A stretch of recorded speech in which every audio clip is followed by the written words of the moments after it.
బీజేపీకి Reliance group. అయితే ఒకవైపు కాంగ్రెస్ పార్టీకి ఇక్కడ విరాళాలు అంతో ఇంతో వాళ్ళకి 1000 ఇచ్చిన కాడ వీళ్ళకి 10 ఇచ్చిరు. ఇస్తే ఈ పైసలు కూడా ఎన్నికల్లో వాడుకోకుండా ప్లాన్ ప్రకారం అకౌంట్లు సీజ్ చేసింది నరేంద్ర మోడీ సర్కార్. కాంగ్రెస్ ను ఆర్థికంగా దెబ్బతీస్తున్నారు. సోనియా ఎన్నికల ప్రచారం చేయకుండా అడ్డుకుంటుండ్రు. మా పార్టీపై మోదీ అమిత్ షా కక్ష కట్టిండ్రు. ఇలా అయితే ప్రజాస్వామ్యం బతకదని కామెంట్. ఐటీ పెనాల్టీలు కాంగ్రెస్ కే వర్తిస్తాయా? ఖర్గే బీజేపీ డేంజర్ గేమ్ ఆడుతున్నదని ఫైరు. రైలు టికెట్లు కొందామంటే కూడా డబ్బులు లేవని చెప్పి రాహుల్ గాంధీ చెప్తున్నటువంటి మాట. సో లోక్సభ ఎన్నికల ముందు కాంగ్రెస్ ను ఆర్థికంగా దెబ్బ కొట్టేందుకు ప్రధాని నరేంద్ర మోడీ పక్కా ప్లాన్ ప్రకారం వెళ్తున్నారని కాంగ్రెస్ మాజీ అధ్యక్షురాలు సోనియా గాంధీ ఆరోపించారు. ఇన్కమ్ ట్యాక్స్ డిపార్ట్మెంట్ సాయంతో తమ పార్టీ అకౌంట్లను ఫ్రీజ్ చేయించారని మండిపడ్డారు. ఎన్నికల ప్రచారం చేయకుండా అడ్డుకున్నారని విమర్శించారు. మోదీ అమిత్ షా కలిసి కాంగ్రెస్ పై కక్ష సాధింపు చర్యలకు దిగారని ఆమె ఫైర్ అయ్యారు. ఇలాంటి వైఖరి దేశ ప్రజాస్వామ్యానికి ఎంతో ప్రమాదకరమని అన్నారు. కావాలనే తమ అకౌంట్లను ఫ్రీజ్ చేసి ఇబ్బందులకు గురి చేస్తున్నారని మండిపడ్డారు. కాంగ్రెస్ ను బలహీనపరిచే కుట్రలు జరుగుతున్నాయన్నారు. పార్టీ అకౌంట్ల ఫ్రీజు, ఎలక్టోరల్ బాండ్ల వ్యవహారంపై కాంగ్రెస్ చీఫ్ మల్లికార్జున ఖర్గే సీనియర్ నేత రాహుల్ గాంధీతో కలిసి సోనియా గాంధీ గురువారం మీడియాతో మాట్లాడారు. ఎప్పుడైతే ఎలక్టోరల్ బాండ్లకు సంబంధించినటువంటి అంశం సుప్రీంకోర్టులో వచ్చిందో అంతకంటే ముందే కాంగ్రెస్ పార్టీకి ఎన్ని చేరినాయో నరేంద్ర మోడీకి లెక్క వచ్చి వెంటనే ఫ్రీజ్ చేసిండు. అసలు రాబోయేటువంటి ఎన్నికల్లో నరేంద్ర మోడీ ఆయుధాలేంటి? దీనిపైన అద్దంకి దయాకర్ గారిని మాట్లాడమందాం. మోడీ ఇప్పుడు సిబిఐ, ఈడీ, ఆ తర్వాత ఐటీ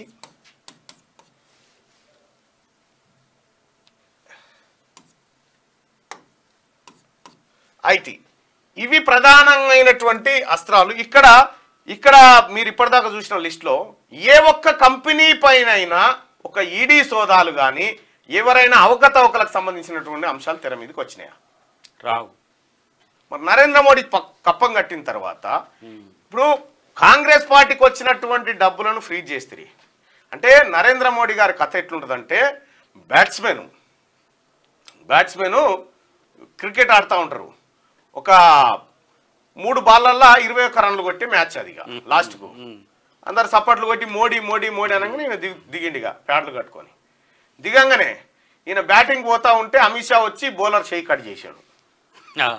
బౌలింగ్ వేయకుండా వాడు ఒక్క చేయితో ఇట్లా ఇసిరేయంగానే పోలే కాలు తాకి నరేంద్ర మోడీ కాలు తాకి పక్కకు పోగానే ఫీల్డర్ ఏం చేసిండు? ఆ బాల్ ఎత్తుకొని బౌండరీ అవతలు కురికిండు. బౌండరీ అవతలు కురకంగానే వాడు ఎత్తుకపోయినోడేం 4 అని చెప్తాడు. 4 కాదు రావాలని ఎంపైర్ 6 అని చెప్తుంటాడు. ఆడ కామెంటర్లా కూర్చున్నోడు ఏమంటాడు? సెంచరీ కొట్టినని చెప్తాడు. ఒకటే బాల్. ఇదే కథ.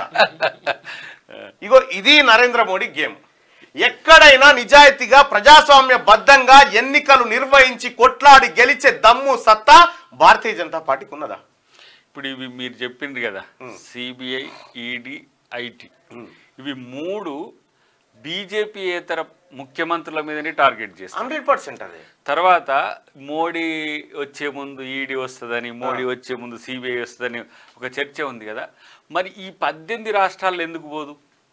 ఏది బీజేపీ పాలిత ప్రాంతాల్లో పోదు. ఇప్పుడు వ్యాపం, కుంభకోణం, శివరాజ్ సింగ్ చౌహాన్ వాటి ఇప్పుడు ఈడీ పరిధి, ఐటీ పరిధి, సిబిఐ పరిధి మోడీ పరిధిలో ఉంటాయి. మోడీ నీడగా ఉంటాయి. ప్లస్ ఏం చేస్తాయంటే భారతదేశ చిత్రపటం ఉంటది కదా అన్న, ఇట్లా ఇట్లా ఇట్లా భారతదేశ చిత్రపటం ఇట్లుంటదిగా, ఇట్లుంటదిగా, వాటి పరిధి గింతే ఉంటది. ఇవి ఈ ప్రాంతాలలోనే వీటి హవా. ఇప్పుడు ఈడ కూడా వచ్చింది కదా, ఇప్పుడు ఈడ వచ్చింది అంటే ఈ ప్రాంతాలలోనే వీటి హవా ఉంటది. అంటే ఒక సంస్థల్ని నీవు పట్టదలుచుకుంటే అనేకమైనటువంటి సంస్థలు దుర్వినియోగం చేసిన సంస్థలు ఉంటే ఇవాళ ఈడీని, సిబిఐని, ఐటీని ఇక్కడ కాంగ్రెస్ పార్టీ అకౌంట్లు సీజ్ చేయిస్తావు. ఈడీ తీసుకుపోయి ఇండియా కూటమిలో ఉన్నటువంటి సభ్య పార్టీలను ఇబ్బంది పెడతా ఉంటావు. సిబిఐతోని అరెస్టులు చేయిస్తూ ఉంటావు. మొత్తం ఈ నరేంద్ర మోడీ గారు వెళ్తున్నటువంటి సమయంలోనే అధికారంలో ఉన్నటువంటి ఇద్దరు ముఖ్యమంత్రి శిబు సోరెన్, హేమంత్ సోరెన్ ను, ఆ తర్వాత కేజ్రీవాల్ ను. ఇప్పుడు అక్కడ కేజ్రీవాల్ దగ్గర, ఈడ కేజ్రీవాల్ దగ్గర ఎల్జీ ఉంటాడు, లెఫ్టినెంట్ గవర్నర్. మరి ఈడేటు పోయిండు? ఈయననే కదా పాలసీని ఆమోదించింది. Is the apex council. ఈయన రాటిఫై చేసిన తర్వాతనే అయింది అది ఆమోద ముద్ర. ఇప్పుడు క్యాబినెట్ డిసిషన్ తీసుకున్నా అల్టిమేట్ గా ఈయన సైన్ చేయాలి. ఇప్పుడు గవర్నర్ గారు ఆమోద ముద్ర వేసినట్టే ఈయన సైన్ చేయకపోగా లెఫ్టినెంట్ గవర్నర్ ఏం చేసిందంటే ఈ మద్యం పాలసీ విధానంలో మద్యం షాపుల నిర్వహణ ఈ వ్యవహారంలో Delhi development authority and excise సంబంధిత ఎక్సైజ్ శాఖ నుంచి పర్మిషన్ తీసుకొని 2 గంటల దాకా నడపన్నా 3 గంటల దాకా నడపన్నా అనే ఇటువంటి అంశాలను కూడా వాళ్ళ పర్మిషన్ ద్వారా తెచ్చుకోండి. ఈయన 4 నెలల కాలం పాటు క్యాబినెట్ నిర్ణయాన్ని 4 నెలల పాటు పరిశోధించి కాదు 4 నెలల పాటు పరిశోధించి లోపాలు తాపాలన్నీ సరిదిద్ది ఇగో ఈ విధానంలో మీరు లిక్కర్ పాలసీతో ముందుకు పోరని చెప్పిన తర్వాత లిక్కర్ పాలసీ దీని ద్వారా ఏమవుతుంది 9,500 కోట్ల రూపాయల అదనపు ఆదాయం వస్తుంది అనేది అంచనా. ఈ అదనపు ఆదాయం బీక మీదికేలేమైంది 145 కోట్ల రూపాయలు నష్టం వచ్చింది ఈ పాలసీ కారణంగాని అరవింద్ కేజ్రీవాల్ ప్రభుత్వం పూర్తిగా ఇంప్లిమెంట్ కాకముందుకే ఆపింది, రద్దు చేసింది పాలసీని. రద్దు చేసిన తర్వాత రాజేష్ కుమార్ అనేటువంటి చీఫ్ సెక్రటరీ వచ్చిన తర్వాత ఇది ఎంక్వైరీ చేసి ఇది నష్టం జరిగింది, దీనికి కారకుడు అరవింద్ కేజ్రీవాల్ ప్రభుత్వమే, అసలు ఇందులో లెఫ్టినెంట్ గవర్నర్ పాత్రనే లేదు కాబట్టి లెఫ్టినెంట్ గవర్నర్ గారు దీన్ని సిబిఐకి అప్పగించారని సిబిఐకి అప్పగించాయి. ఇప్పుడు ఈ లెఫ్టినెంట్ గవర్నర్ మీద కూడా ఛార్జ్ చేసింది ఇప్పుడున్న లెఫ్టినెంట్ గవర్నర్. ఇక్కడ ఈయన కల్ప్రిట్. అవును. ఇప్పుడు మర్డర్ చేసేసి ఈయనను ఎక్స్పెల్ చేసేస్తే క్రైమ్ పోతుందా? ఎట్లా పోతుంది? మరి వీరిని ఎందుకు వదిలేస్తుండ్రు? దీన్ని ఇప్పుడు కేజ్రీవాల్ కంటే ముందు ఎవరు? ఈయననే కదా. మరి ఈయన ఎందుకు వదిలేస్తుండ్రు? He is the fellow who is BJP representative. 100%. ఎక్కడైనా మీరు చూడండి రాష్ట్ర ప్రభుత్వ నిర్ణయము గవర్నర్ పేరు మీద జరుగుతుంది, అది కేంద్రపాలిత ప్రాంతం. మళ్ళీ ఇంకా కేంద్రపాలిత ప్రాంతంలో లెఫ్టినెంట్ గవర్నర్ అదనపు ఉంటాయి. అపెక్స్ అథారిటీ సీఎం కంటే ముందు అంటే liquor policy not even central Delhi, NCR కూడా అంటే ఎయిర్పోర్ట్ ఇప్పుడు మనం చూసే ఢిల్లీ మొత్తం కూడా దానికి ఈయనకు పూర్తి అథారిటీ లేదు. ఎవరికి? మిస్టర్ కేజ్రీవాల్. అది ఎక్స్టర్నల్. ఇప్పుడు నోయిడా, గ్రేటర్ నోయిడా, ఇటువైపు మనదేంది గూర్గాం, ఈ ప్రాంతాలన్నిటిని కూడా దాని పరిధిలోకి తెచ్చుకొని అక్కడ ఎక్కువ ప్రైస్ కూడా అమ్మేది చేసింది ఈయన ఈ మొగ లెఫ్టినెంట్ గవర్నర్. వాళ్ళు లేడు ఇప్పుడు సీన్ లో. కానీ కేజ్రీవాల్ ని ఇప్పుడు Sisodia is the excise minister and deputy CM, is the held responsible. But apex council లో ఈయన డిసిషన్ మేకర్ అయితే లెఫ్టినెంట్ గవర్నర్ మరి ఎందుకు కాలే? అసలు ఎటు పోయిండు? ఇప్పుడు ఆయన అరెస్ట్ చేయి. మరి ఆయన నువ్వన్నా ఇప్పుడు ఈడీ ఆ లెఫ్టినెంట్ గవర్నర్ కాడికి ఎందుకు పోదు? ఫస్ట్ పోవాలాడికి. ఇప్పుడు గ్యాస్ కుంభకోణంలో మిస్టర్ ఆయన పేరేంది, హాఫ్ బ్యాచులర్ పేరు ఏంది, యోగి ఆదిత్యనాథ్, ఆయన ఉన్నాడు. ఆ దాని మీదకి ఈడీ పోదు. మనోని పేరు ఏం పేరు? ఫడ్నవీస్ కూడా ముంబై ల్యాండ్స్ విషయంలో ఆయన మీద కేసు ఉన్నది. తర్వాత వసుంధర రాజే ఉన్నది, ఆమె మైనింగ్ ఉంటది. అంటే ఇట్లా ఒక 80 మంది ముఖ్యమంత్రులతో పాటు మంత్రుల మీద ఛార్జ్ షీట్లు ఉన్నాయి. ఎక్కడికి ఈడీ సిబిఐ పోదు. ఇప్పుడు వీళ్ళిద్దరు ఉన్నారు పాప, మన పెద్దమ్మ అన్న. సెక్షన్ 25 కంపెనీ అంటారు, అంటే ప్రాఫిటబిలిటీ ఉండదు దానికి, ఓన్లీ సర్వీస్ మోటివ్. అది నేషనల్ హెరాల్డ్ అయినప్పుడు స్వాతంత్ర సమరం అయ్యేటప్పుడు నెహ్రూ పేపర్ పెట్టించిండు, బ్రిటిష్ వాళ్ళ పేపర్లు మన గురించి రాస్తలేరని. ఇప్పుడు కూడా ఈ బీజేపీ వాళ్ళ పేపర్లు టీవీలు రాస్తలేరని చెప్పి ఆ నేషనల్ హెరాల్డ్ రివోక్ చేయడానికి ఒక న్యూ యంగ్ ఇండియా అని చెప్పి ఒకటి పెట్టింది. ఈ మోడీ మీడియా వచ్చిన తర్వాత మోడీ దాన్ని ఏమంటారు ఇప్పుడు కొత్త గోధి మీడియా అని చెప్పి ఇప్పుడు అన్నట్టు గోధి మీడియా వచ్చిన తర్వాత ఈ ప్రపంచానికి ఏం చూపించాలి, ఏం చూపించకూడదు, ఈ 2 అంశాలే. ఏమి చూపించాలంటే చూపించే అంశాల్లో నరేంద్ర మోడీ గారి షర్టు మీద ఇంత మరకబడకూడదు, చాలా కడిగిన ముత్యం లెక్క ఉండాలి ఈ కథ. అక్కడ లద్దాఖ్లో దాదాపు 30,000 మంది ప్రజలు తమ హక్కుల కోసం రోడ్డెక్కి 15 రోజుల నుంచి అక్కడ పోరాటం చేస్తుంటే ఈ మోడీ మీడియా ఏ ఒక్కసారి కూడా దాన్ని చూపించలే. అదొకట. మొన్న మణిపూర్లో ఒక మెడల్ వచ్చింది. ఒక్కసారి రండి సార్ మోడీ అని ఏడ్చిండు. కాదు, మోడీ ఈడీ పోకపోతే దాని బోందా. ఈ మోడీ అంటోడు మణిపూర్కి ఎందుకు పోట్లేడు? తెలంగాణకి ఇప్పుడు ఈ వారం రోజుల్లో 10 రోజులు 3-4 సార్లు వచ్చింది. నేనేమంటున్నానంటే మణిపూర్లో నరమేధం జరుగుతుంటే Modi board, Modi media board. ఇప్పుడు వీళ్ళు సెక్షన్ 25 కింద ఆమె పోయి కూర్చుంది పెద్దమ్మ, కరోనా అయిపోగానే పిలిపించింది.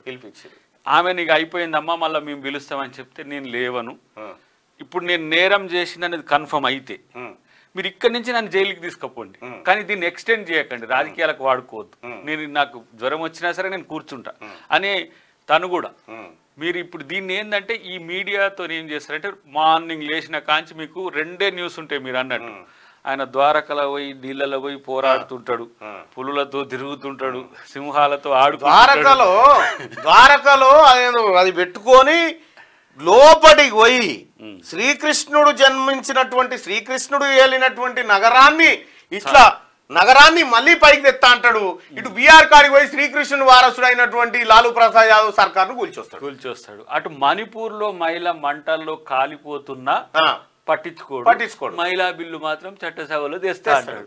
తర్వాత మీరు నేషనల్ మీడియా మీరు చూడండి, ఏదైనా పొద్దుగాలు లేవంగానే ఒకటేమో మోడీ గురించి మీరు సూట్ బూట్ ఉంటుంది, రెండోది ఇతర పార్టీల నాయకుల యొక్క అవినీతి మీదనే అంతే ఎవ్రీడే. ఇంకా ఇక నరేంద్ర మోడీ గారికి సంబంధించినటువంటి 1-2 ఆనిముత్యాలు మనం చూసుకుందాం.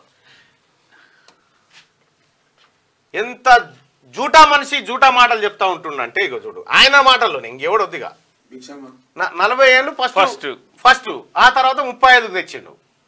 ఇప్పుడు దేశాన్ని కూడా బిచ్చం అనుకుంటే అంతే కదా. మన అదృష్టం ఏంటంటే దేశాన్ని బిచ్చగాని చేతిలో పెట్టిరు మీరు అని చెప్తున్నాడు. కాదు, ఫస్ట్ 40 తర్వాత 35 చెప్పింది అది. ఇగో ఇట్లుంటాయి ఇవి. నేను విదేశీ పర్యటనకు పోయేటప్పుడు మీడియాను ఎంట తీసుకొని పోతా, నేను ఏదైనా సమావేశం నిర్వహిస్తే ఈ మన దేశ మీడియాకు వివరిస్తా ప్రెస్ కాన్ఫరెన్స్ పెట్టి, అది ఫ్లైట్లో వచ్చేటప్పుడైనా లేదంటే దిగిన తర్వాతనైనా పూర్తి స్థాయి వివరాలు. ఎన్నడన్నా మోడీ చేసిండ? ఒక్కసారి ఏదో మాట్లాడబోయిండు, అది కూడా తప్పయింది.